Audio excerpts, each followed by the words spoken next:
Dungey has now caught Stewart completely. The gap is gone.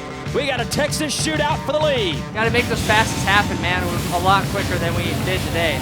It doesn't matter if we were winning or losing, you know. You always want to be a step ahead of everybody else. You give everything you have on the first moto, you're going to do 5 minutes in the second one, and then you're going to be done. As the season goes on, I think you're going to see Kenny getting better and better. It's not Supercross. Outdoor is really tough. The guys were really happy with the track, and usually when they're happy, it's a good sign.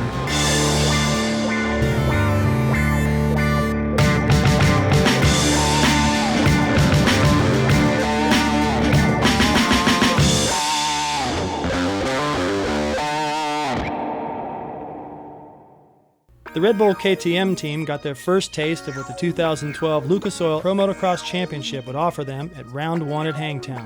It looked like the 450 class would be shaping up for a lone battle between the two titans with Ryan Dungey and the returning James Stewart. Here comes Stewart, Jeff, around the outside. He makes the move, the crowd comes to life, and he's going to go for Alessi as well. He has dominated here in Hangtown. Welcome back to motocross. Welcome back to Victory Lane. James Stewart. We didn't have the start that we were looking for, and he had to come from 10th place all the way to 3rd place. It would have been nice to be in the middle spot of the podium, but I'm happy that I got on the podium in every race, and overall I think it's a pretty good weekend. In the 250 class, Germany's Ken Roczen battled with Justin Barcia and Blake Baggett for a 3rd overall, while his French teammate Marvin Musquin would still be feeling the effects of his recovering broken hand with a 9th overall. It's only a week and a half that he had depleted, and the fact that he rode is already good. I think in 2 or 3 weeks he should be back to 100%. All in all, I thought it went pretty good for his moto. Second moto, he started up there, he was 3rd. And then the track was really rough and it was hard on his hand and he struggled. I didn't know how I should deal with the heat, but it's all about learning how my body reacts on that. He's staying now with Andrew Short and he's riding out here in Texas, so the heat's going to become more and more normal to him, and I don't think it's going to be too much of a factor. He showed last week that his fitness is good. Cow Country and the Freestone County Raceway in Texas, site round 2 of the 2012 Motocross Series. Hangtown was a good start just to see where everybody was at and myself, and a lot of racing left, so it's good to be here at Texas getting ready for this and just try to keep building on what we can improve and stay consistent. After Friday's arrival and setup of the Red Bull KTM Team Transporter, Saturday starts with practice and time qualifying for gate position to see where the competition is. Qualified first, you know, and he's happy. We're just doing normal stuff and getting ready. I haven't talked to him too much to see if he wants to make any changes, just doing my normal checks. He wants to try something different for second practice. We tried a little bit a different setting during testing, and he just wants to compare the two. Not only do the riders sign autographs for the fans, but the team managers do as well.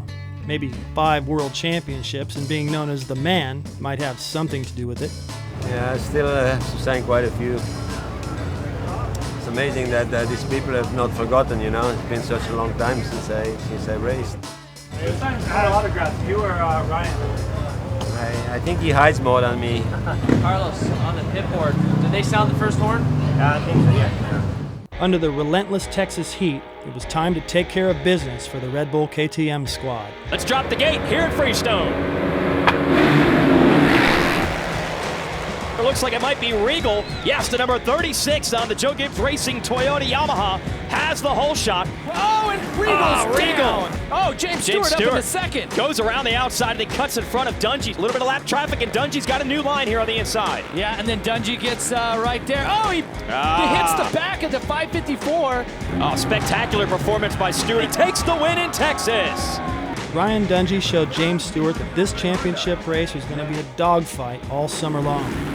It started in Moto 1 and heated up in Moto 2. Oh, Stewart! Big mistake! He gets a drive, they're side by side. Can Dungey get the lead for the first time? Stewart beats him to it again. Now Dungey's got him squared. James Stewart takes it in Freestone.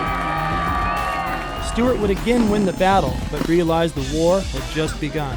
Dungey would finish with a 2-2 day and a 2nd overall, with his confidence of a future win as strong as ever. The whole first moto, I sat behind him, and I said the second moto, you know, if I get behind him or if I am in that position again, I need to make a pass happen. And I came a lot closer. You know, I passed him actually and then he actually kind of grabbed a handful and got me back, but he had the upper hand on some insides and here and there, but it's good to race a guy like that too. On the Red Bull KTM 250s, Ken Roczen again battled for the podium in the Texas heat, taking a third in Moto 1 and a fourth in Moto 2 behind a blistering Eli Tomac to go 1-1 for the day. Look at this, 3 different lines in this section. Roczen around the outside of Anderson. Can you make a pass that way? Oh no, and Anderson strikes back. This is such a tough place to race. There he goes, and he goes down. Oh, he knifed to the inside, but then goes down. Eli Tomac, a dominant win here at Freestone. Felt a little better. I had a little tip over trying to pass Anderson. So it took me a while to get going again, and I had a horrible start. So I think I was riding pretty good. The track was kind of weird, like no real berms or anything, you know. It got pretty rough too, and overall though, really it was a fun racing. His teammate Musquin would gain more momentum as his healing hand recovers, finishing 5th and 8th for the day and 6th overall. My speed was okay, my condition is getting better, but you know, it's tough, you know, because of the surgery. I didn't train, I mean, I couldn't train, so it's hard to say, to see all of those riders in front of me and riding so fast. Since swimming pools are not part of the equipment that can be put in the team transporter, the riders find other ways to cool their bodies after a sweltering day. Bubbles. You want some bubbles in there? How was your bath? Good.